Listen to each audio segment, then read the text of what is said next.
les communications Internet sont des connexions client-serveur. Bon, on rajoute, c'est des connexions 3 tiers. Mais il y a toujours le principe donc, de communication client-serveur. Vous avez toujours un client et un serveur. Donc, dans la communication client-serveur, un serveur, c'est comme si que vous avez une machine qui a plusieurs oreilles. Elle n'en a pas deux, mais elle en a plusieurs.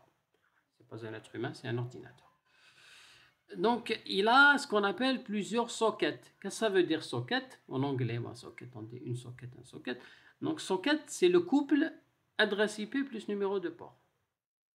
Quand vous dites 224.32.11.2.80, ça veut dire que c'est l'adresse IP 224.32.11 avec le port 80. Donc, votre ordinateur, elle a des oreilles, plusieurs oreilles. Si vous vous connectez cette oreille-là, c'est-à-dire sur le port 25, bon, l'adresse IP c'est la même partout parce que c'est le même serveur.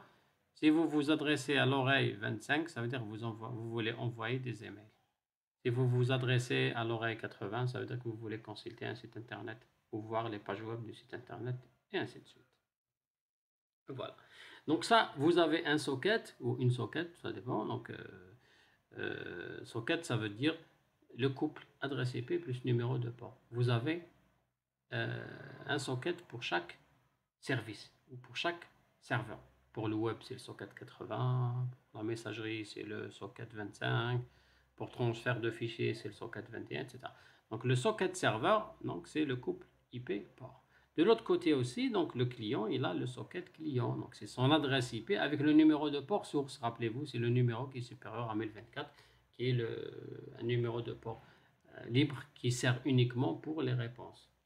D'accord. Voilà, les connexions client-serveur, donc les deux modes, un serveur mode connecté et un serveur mode non connecté. Le serveur en mode connecté, ça veut dire qu'il est avec TCP, et les serveurs en mode non connecté, ça veut dire qu'il est avec UDP. Vous avez ici le serveur connecté, et ça, le client vers le serveur connecté. Comment se fait la communication?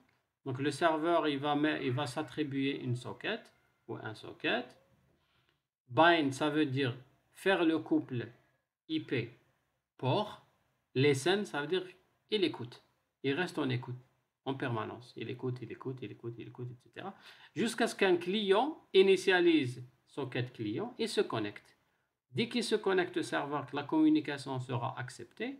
Donc il y a écrire, lire, c'est-à-dire c'est l'envoi de données avec accusé de réception, etc. Et puis à la fin, il y a la fermeture de connexion et le serveur, il revient écouter encore une fois un autre client. Ou écouter autre chose. Ça, c'est le mode connecté. Dans le mode non connecté, vous avez que socket, ça veut dire initialiser socket, et mettre en place le couple IP port. Après, il n'y a pas de listen et accept. Il y a directement send, receive, send, receive, send, receive. Le client directement, il se connecte pas, il envoie direct. Il n'y a pas d'ouverture de connexion. L'ouverture de connexion, c'est ça. C'est listen et connect. C'est là où se fait l'ouverture de connexion. Donc, la première flèche rouge. Là, la première flèche rouge, elle n'existe pas. Parce qu'il n'y a pas d'ouverture de connexion. Il y a directement un transfert de paquet. Donc là, c'est pour différencier un petit peu le mode connecté du mode non connecté. Pourquoi je vous ai expliqué le mode de connexion client-serveur? Parce que si on veut programmer des applications réseau, on a à programmer des solutions client-serveur avec TCP ou avec UDP. Donc la programmation réseau donc revient, si vous voulez programmer réseau, donc ça revient à peu près vous avez donc au niveau d'une machine, son système d'exploitation, Linux, Windows, Mac, etc., iOS, Android, etc. À l'intérieur, quelque part, vous avez la pile TCP/IP. Donc la couche accès réseau, la couche Internet, la couche transport et la couche application. Donc programmer réseau revient particulièrement à programmer des sockets. Les sockets, c'est quoi? Donc c'est les couples IP port qui permettent d'identifier un service sur une machine. Voilà, donc rappelez-vous, nous avons donc parlé de la notion de port, du protocole TCP, du protocole UDP. On a parlé donc des ports destination qui permettent de s'adresser au bon service et des ports sources qui permettent donc de recevoir les réponses. Voilà. Donc, de manière générale, comme ça, on avait dit que le port destination, quand on est client, on s'adresse à un port réservé pour savoir quel est le service qu'on demande. Et le port source, donc c'est un port qui doit être supérieur à 1024.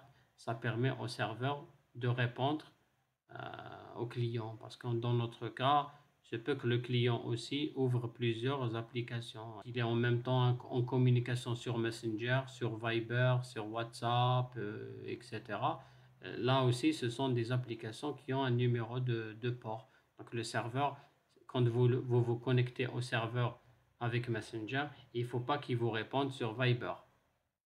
C'est pour cela qu'on a le numéro de port source pour permettre justement au serveur de répondre. Voilà, donc c'est ça. Donc on avait fait le tour de tout ce qui est couche transport. On avait expliqué comment ça marche quand il s'agit d'un protocole UDP, quand il s'agit d'un protocole TCP. On avait expliqué comment fonctionne un serveur en mode connecté, un serveur en mode non connecté. Voilà, donc de manière générale, c'est comme ça que ça marche. Je vous remercie donc encore une fois et j'attends vos questions et vos recommandations. Allez, au revoir.